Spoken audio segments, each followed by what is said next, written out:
E aí? Sabe, no mundo da cibersegurança, tem um inimigo que não é hacker, não usa capuz, mas é super perigoso: o excesso de informação. Pois é, hoje a gente vai mergulhar em como transformar uma avalanche de alertas que não servem para nada em sinais claríssimos que realmente fazem a diferença na hora de proteger um sistema. Imagina só a cena. O sistema de segurança apita 100 vezes num único dia por coisinha boba. O que acontece na 100ª vez, quando a ameaça é de verdade? A chance de passar batido é enorme. Esse é o problemão da fadiga de alertas, e é exatamente isso que a gente vai aprender a resolver hoje. E isso nos leva a uma filosofia, quase um mantra das melhores equipes de segurança. É simples, mas nossa, como é poderoso. É muito melhor ter um único alerta certeiro do que 100 alarmes falsos. No final das contas, é a qualidade e não a quantidade que faz uma defesa funcionar. Então, nosso roteiro de hoje é bem direto. Primeiro, vamos entender a fundo esse problema do ruído. Depois, por que o contexto muda completamente o jogo. Aí, a gente parte para a prática. Construir um detector mais esperto, pensar como um analista de verdade e, para fechar, reforçar essa ideia de que qualidade vem sempre antes da quantidade. Ok, vamos começar pela raiz de tudo. Muitas vezes, a maior ameaça para um time de segurança não é aquele ataque super elaborado. É algo bem mais sutil. A distração e o esgotamento que vem de um fluxo sem fim de alertas que não significam nada. E as consequências disso são pesadas. Primeiro, os analistas ficam exaustos, é óbvio. Depois, o pessoal começa a não confiar mais na própria ferramenta de segurança, o que é péssimo. E o pior de tudo, quando a ameaça real aparece, a resposta demora. E nesse jogo, cada segundo é valioso. Bom, se o ruído é o grande vilão, qual é o herói da história? É o contexto. Pensa assim, uma única falha de login, sozinha, não quer dizer muita coisa. Pode ser só um dedo que escorregou no teclado. Mas, e se forem várias falhas?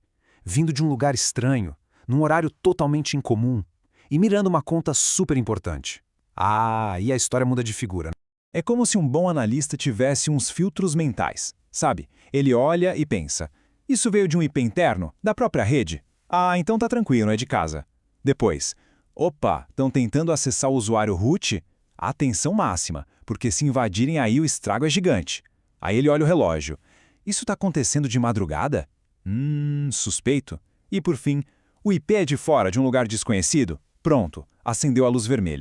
Chega de papo, né? Agora vem a parte divertida. Vamos botar a mão na massa.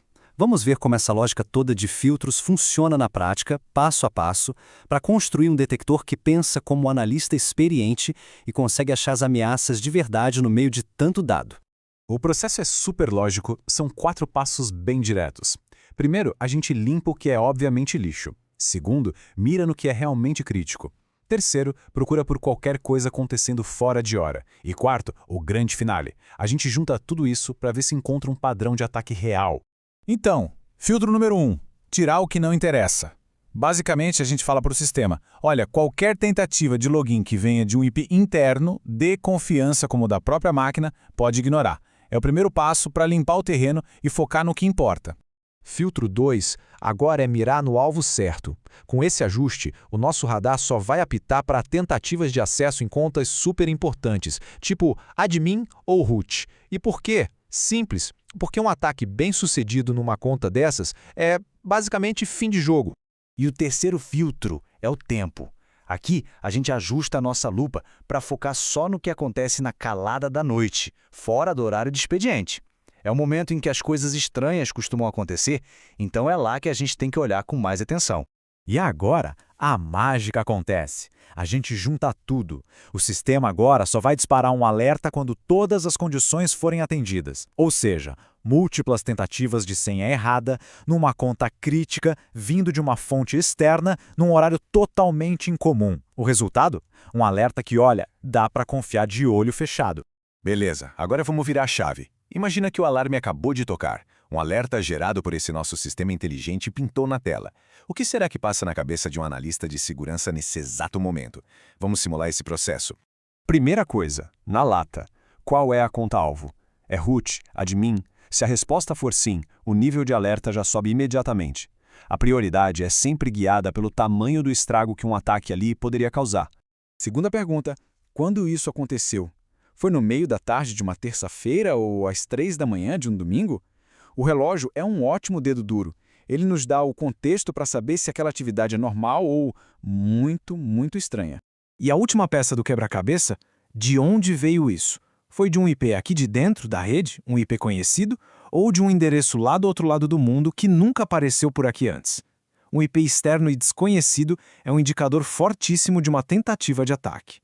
Com essas respostas na mão, o analista chega numa encruzilhada, com 2 caminhos possíveis. Caminho 1, foi só ruído, alarme falso. Preciso ajustar essa regra para ela ficar mais precisa e não me atrapalhar mais. Ou, caminho 2, ok, isso aqui é sério. Alerta vermelho, preciso escalar isso para a equipe de resposta agora.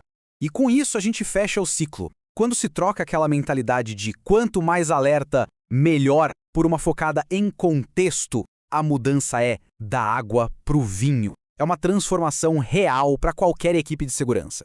E o que se ganha com isso? Olha só as vitórias. Os falsos positivos despencam. A equipe respira mais aliviada e consegue focar. Os alertas que chegam são de alta qualidade, confiáveis. O time todo aprende a pensar com essa cabeça de contexto, fica mais afiado. E no fim das contas, todo mundo está muito mais preparado para o dia em que o ataque de verdade acontecer. Então, para fechar com chave de ouro, se tem uma única ideia para levar de toda essa nossa análise, é esta aqui. Uma boa detecção é, e sempre vai ser, uma detecção com contexto. A verdadeira inteligência não está em coletar uma montanha de dados, mas sim na capacidade de entender a história por trás de cada evento. É isso que separa o simples ruído de um sinal de perigo real.